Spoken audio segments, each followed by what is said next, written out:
Hi, I'm Grant. And I'm Kathy. Welcome back to our Change How You Think weekly video podcast. Would you like to see more miracles when you pray? Or do you say to yourself, I don't think I have enough faith for a miracle. I'm not sure it will happen because I've never seen one. That would make you a doubter. And then you beat yourself up because James 1:7 says that doubters shouldn't expect to receive anything from God. So now you're stuck. You want a miracle, you believe it's possible, but because you aren't sure it will happen, God will probably ignore your request. So why bother ever asking again?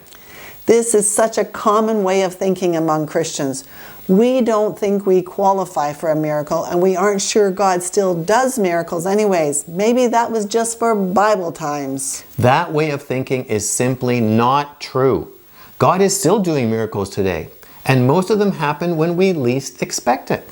A few years ago, we were speaking in Australia, and after my presentation on forgiveness, we were standing at our book table, and an elderly woman came up to us with her pastor.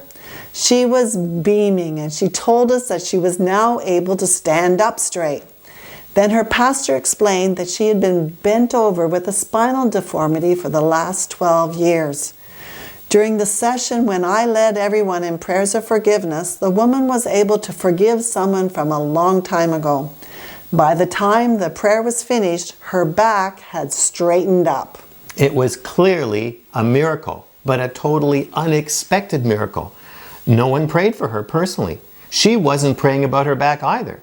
It happened spontaneously when she forgave.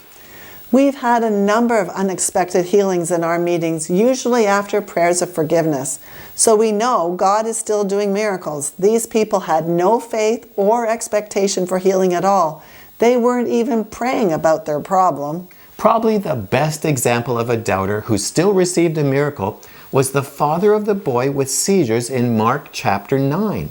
He said to Jesus, "If you can you help us?" The father was obviously aware that Jesus was healing people, or he wouldn't have asked at all. But he really wasn't sure that Jesus could do it.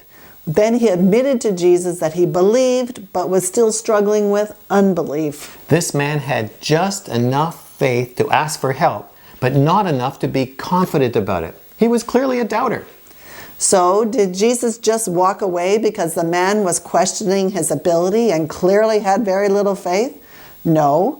Jesus healed the boy because the father had enough faith, even though it wasn't much. Remember in Matthew 17 and 20, after this miracle, Jesus said you only need faith the size of a mustard seed to move a mountain.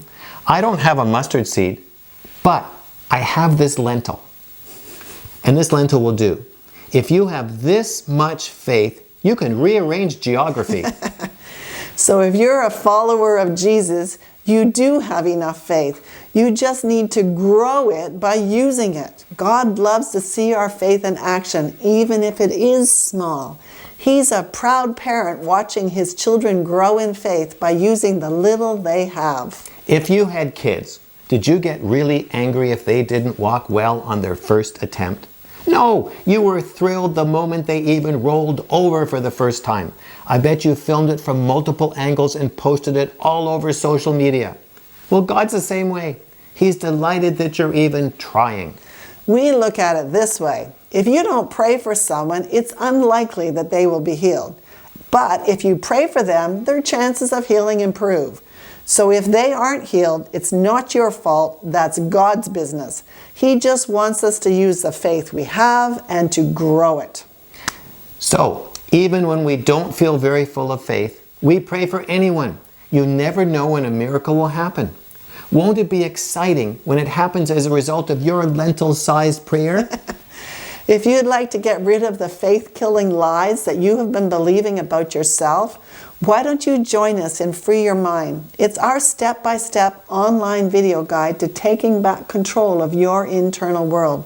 Just click the link below this video to subscribe. And if you'd like to hear from us every week in these videos, go to the weekly video tab at the top of this page, right up there. Fill in the subscription form and you'll get our free ebook, Healthy Moods. And we'll talk to you next week, but this week, start using your lentil.